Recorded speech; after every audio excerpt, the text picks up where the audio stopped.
What's going on, everybody? Welcome back to another Fantasy Puck video. I'm your host, Mike, and today's video is going to be on the Week 10 preview and my favorite streaming options for this coming week. Now, there are three very good upcoming schedules for this week, so I'm going to be picking and choosing my favorite streaming targets from deep leagues all the way to these shallower leagues and some of my favorite goalie streaming options. Now, let me know in the comment section below who some of your favorite streamers have been this year. For me, I've been streaming Trevor Moore quite a bit and Dylan Cousins, who is now a permanent add on my team. So let me know in the comment section below. Make sure you guys join the Discord. We have hundreds of awesome hockey fans and we're always talking in there, making decisions. This week, there are a lot of very busy schedules, so the Discord's a great place to ask who to start and who to sit.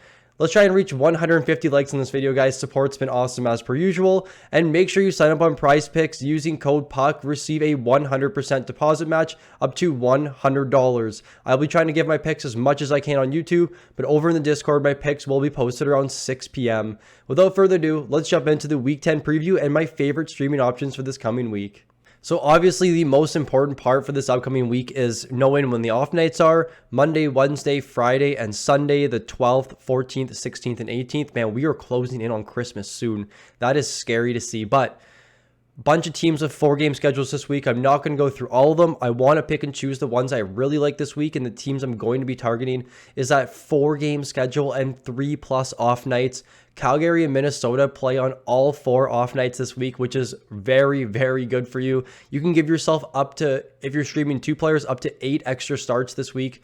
If you pick up some of the Calgary players I'm going to be mentioning, same thing with the Minnesota players. Ottawa also a very good schedule this week, 3 off nights and 4-game schedule. I'm not going to particularly target the 2 off night, the Chicago, Montreal, and the Rangers, just because it's very rare to see a 4 off night schedule, and this Calgary and Minnesota week is going to be a good one. Jumping over now to some of the worst schedules this week, there's only one team with 2 games, Vancouver, and then over 10 teams with 3 busy night games, meaning they play on the 13th, 15th, and 17th, when almost every team's going to be playing. And this is what I mentioned in the intro. If you listen to it, head over to the Discord, join the Discord, or even ask in the comment section below on the busy nights whether you should start or sit some players. There are many decisions you're going to have to make, especially with starting goalies, and we try and do our best to answer your questions and give you the most optimal starts for your players each week. We are now into the forward streaming options. So like I mentioned, Calgary and Minnesota are going to be the teams we are really going to pick out here because of their 4 off-night schedules. Starting off with one of the more frustrating players this season, Andrew Mangiapane, left wing, right wing eligible. So if you're in a league with specific positions, Mangiapane is going to be a great add because he can either fill in your left wing or right wing role. But because they play on the off nights, you're likely able to start them regardless.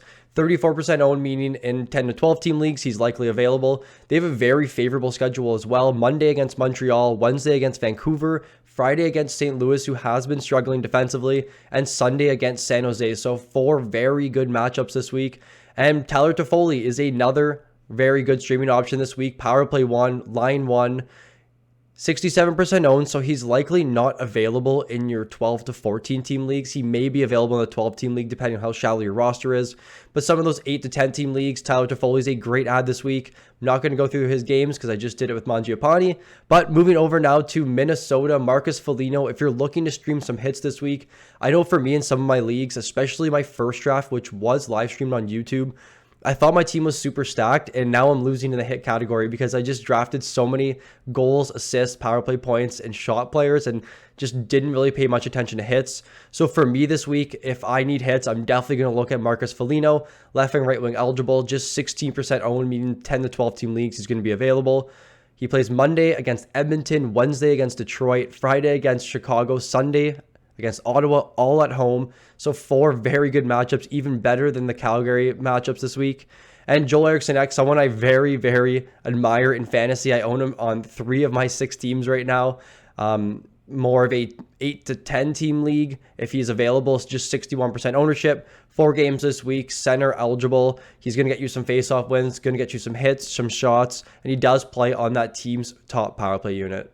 For my deep league viewers, I didn't forget about you. We have 4 deep league players that I'm looking at this week. Matthew Phillips of the Calgary Flames. He is a very, very highly touted prospect. He's leading the AHL in points right now. He was called up, played against the Leafs. He is at just 1% ownership. He is playing on the third line, but if you are in a 16, 18 team league, it's definitely worth a flyer this week with 4 games. If there is injury, you may see him get a shot at the top power play unit, but right now he is skating on the second power play unit. Like the schedule this week, I like Matthew Phillips, and I like the upside with him. Blake Coleman, I used to call him the poor man's Brady Tkachuk, but he has slowed down a little bit since coming over to Calgary. Honestly, the whole team has been struggling, and I did mention this in one of my other videos, but just 7% owned. Hits and shots, about 14 minutes time on ice. But again, if you're looking for a guy to just give you some extra peripherals or give you some floor points, Blake Coleman's your guy. Sam Steele, which is very interesting to me. I really like the center and left wing eligible. He is centering Kaprizov and Zuccarello right now on that team's top line. Frederick Gaudreau was there, but Sam Steele's played average 17 minutes over their last 10 games. He's been shooting about 4 shot attempts per game right now. 4-game schedule this week. If he's centering Kaprizov, who has been on an absolute tear, I'm definitely interested in him. And finally, leading us off with Shane Pinto, center eligible, just 9% owned over on Yahoo. I do like this Ottawa schedule as well this week. 3 off-night games and a back-to-back Saturday, Sunday. Monday against Anaheim, Wednesday against Montreal, Saturday against Detroit, and Sunday against Minnesota. Those Anaheim and Montreal games are going to be very favorable for them. I like Shane Pinto, high upside goal scorer, playing on the second line. These are my deep league forward streaming targets this week. I feel like I'm kind of struggling to talk right now, maybe because I'm sick. I feel like everyone's getting sick. But anyways, guys, we have our defense targets. Some of the higher owned guys I like here. Noah Hannafin, who was mentioned in my league winning trade targets video, 2 goals against the Toronto Maple Leafs. The Discord was going crazy. But if you are in a 10 to 12 team league, I'd be looking to add Noah Hannafin this week, 58% owned over on Yahoo. Also, Nikita Zadorov, someone that can get you a bunch of hits this week, some blocks, some shots, just a very, very good peripheral guy, meaning he has a pretty high floor. Jared Spurgeon, who has been ticking up recently, someone I actually mentioned as a drop a few months ago. Good to see his minutes coming back up. He made that great defensive play in overtime. I mean, you don't get fantasy points for great defensive plays, but he has been shooting the puck quite a bit. He does have some solid peripherals, very good schedule this week. Lastly, Jake Sanderson at 39% owned. He is on power play too, but he is playing well over 20 minutes right now. He's been shooting the puck. He's getting opportunities. I still think Shabbat is going to be taking over that power play 1, but there is injury risk with Shabbat, so you never know with Jake Sanderson. Very high upside player. At 39% owned, he should be available in your 10 to 12 team leagues. I was really trying to find some deep league defensemen. There weren't many, and I didn't want to give you guys any bad recommendations. So looking at Alex Goligoski, just 2% owned, playing over 20 minutes, averaging about 1.8 shots per game, 1.1 hits per game, and 2.3 shots per game over his last 10 games. Just 2% owned. 4-game schedule this week. I'm looking at Goligoski in leagues that definitely category leagues or points leagues that do count blocks and hits. Kalen Addison, someone that we had some high conviction on early in the season. He has slowed down, but he's still playing on the top power play unit. So if you're in a goals and assists league or power play points league, you want to be looking at Kalen Addison this week. 4 very favorable schedules. We all know Edmonton, Chicago, we just give up a ton of goals, especially on the power play. Kalen Addison looks like a great ad for this week. And finally, Travis Hamonic, 0% owned, but he still is owned by some teams. Very high upside player in terms of peripherals, blocks, shots, hits. If some of you guys play daily fantasy sports, if you're eligible, Travis Hamonic is an absolute beast at those minimum prices to give you 3 shots and 3 blocks. I like Hamonic just as a category covered guy, but he does have a 4-game schedule this week, 3 on the off nights. So I am looking at Travis Hamonic and Goligoski and Addison for my defense streams in the deeper leagues. Finally, ending this video off with my favorite goalie streamers this week. There wasn't many, but Jake Allen, Sam Montembeault. Now, streaming goalies for Montreal is kind of risky because they do give up chances and they do give up goals, but I do like the matchups. So I'm not sure which goalie is going to be getting the starts right now, but Wednesday, December 14th at Ottawa should be Jake Allen. I don't mind adding him in that game. And then they go home to Montreal and play against Anaheim the next night, December 15th, where it should be Sam Montembeault. So those are both very good starts this coming week. Semyon Varlamov, arguably in one of the best spots for streaming goalies this week. I was very, very surprised to see him at 43% ownership on Yahoo.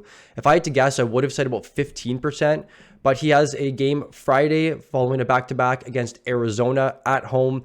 Arizona's been just absolutely terrible on the road. give them benefit of the doubt a little bit because they haven't played really any games at home right now. So I'm looking at Varlamov, 43% owned, should be available in the 10 to 12 team leagues. 14 team leagues, he probably isn't owned because of this high 43% ownership, but in the 14 team leagues, there is another goalie you can look at adding, Yaroslav Halak, 2% owned. They have a back-to-back game, and the Sunday game is on the road against a struggling Chicago team. 2% owned. I'm looking at Yaroslav Halak in my deeper leagues. These are all my favorite goalie streamers. There were some other back-to-backs this week, but I just felt like the matchups I couldn't justify starting the backup goalies for. So I just left it with 3 to give you guys some of my favorite options. That'll do it for the week 10 preview and favorite streamers video. If you enjoyed the video, please leave a like. And if you're new to the channel, please subscribe. Thank you for watching, and I look forward to seeing you all in the next one.